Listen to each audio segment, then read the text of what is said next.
Yang lebih menyesatkan lagi begini, Bu. Pokoknya selama dia cucu Nabi, kalau dia Habib, walaupun nggak sholat, nggak bayar zakat, nggak puasa, walaupun kerjaannya maksiat, walaupun nidurin bini orang, selama dia Habib pasti masuk surga. Ini orang Lampung dengar beginian mapas. Bangik temen ya, Bu ya. Enak betul jadi cucu Nabi itu.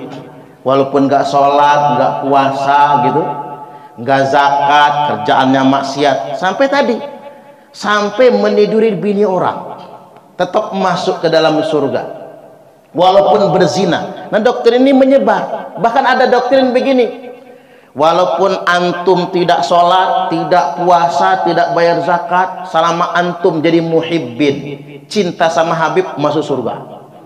Jadi orang yang nggak pernah sholat, nggak pernah puasa, kerjaannya maksiat, berzina, narkoba, yang penting dia cinta dengan Habib, jadi muhibbin, maka masuk surga. Ini lebih sesat lagi kan?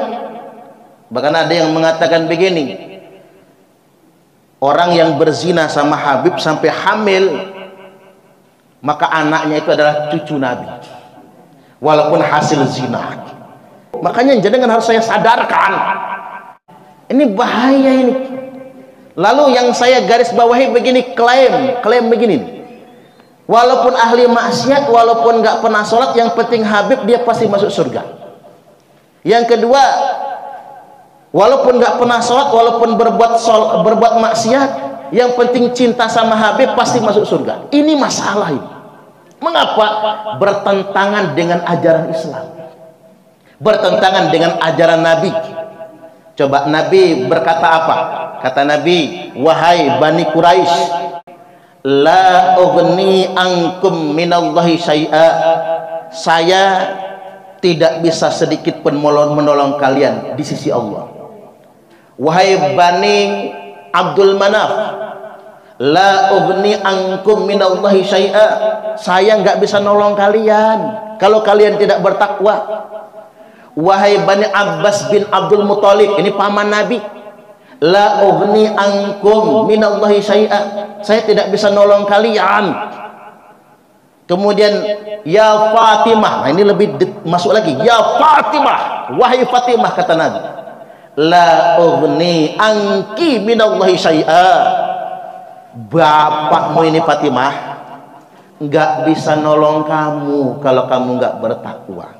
Mari kita dengarkan, mari kita perhatikan. Ini hadis sahih, wahai Fatimah, la ughni anki minallahi syai'a, bapakmu ini aja nggak bisa nolong kamu Fatimah kalau kamu nggak bertakwa kepada Allah. Ini Fatimah, putri Kanjeng Nabi. Kalau Fatimah nggak bertakwa, Nabi nggak bisa nolong di hadapan Allah. Bahkan kata Nabi, kalau Fatimah mencuri, aku yang potong tangannya.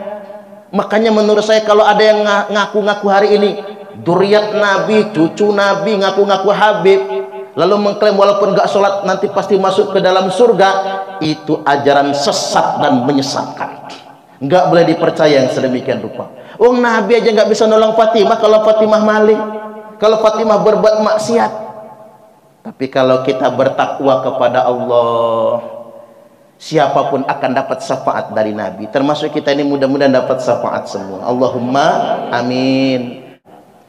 Makanya Nabi SAW mengingatkan, ini hadis sahih, sahih Muslim, wa man batta'a bihi amaluhu lam yusri' bihi nasabuhu, barang siapa yang lambat amalnya, maka nasabnya tidak bisa mengejarnya.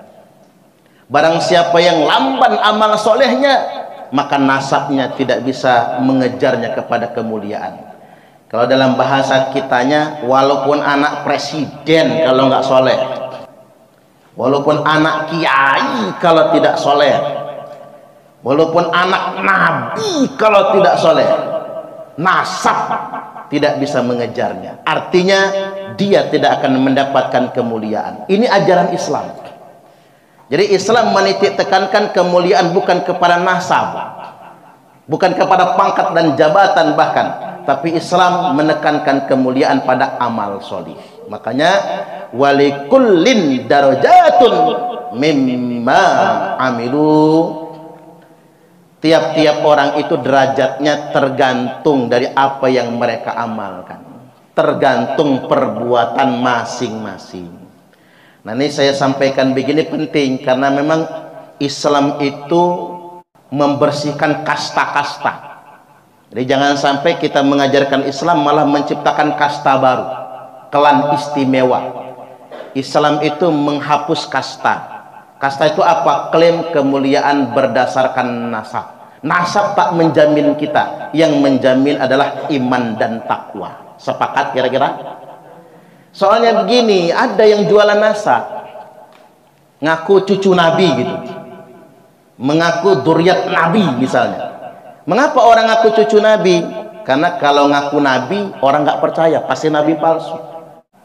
Makanya dalam peristiwa Futuh Mekah, Nabi Sallallahu Alaihi Wasallam telah bersabda, Innallaha qad adhaba ankum ubiyyatal jahiliyah wa ta'azumaha bi abaiha.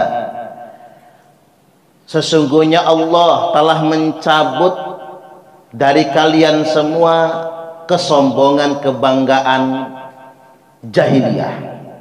Wa ta'azumaha bi abaiha, di mana bangsa jahiliyah itu terbiasa menyombongkan leluhur, menyombongkan nasab. Jadi kalau di zaman modern ini ada orang yang masih bawa-bawa nasab, ada orang yang masih menyombongkan keluarga atau leluhur, maka dia kembali ke masa jahiliyah, kembali mundur ke 14 abad yang lalu.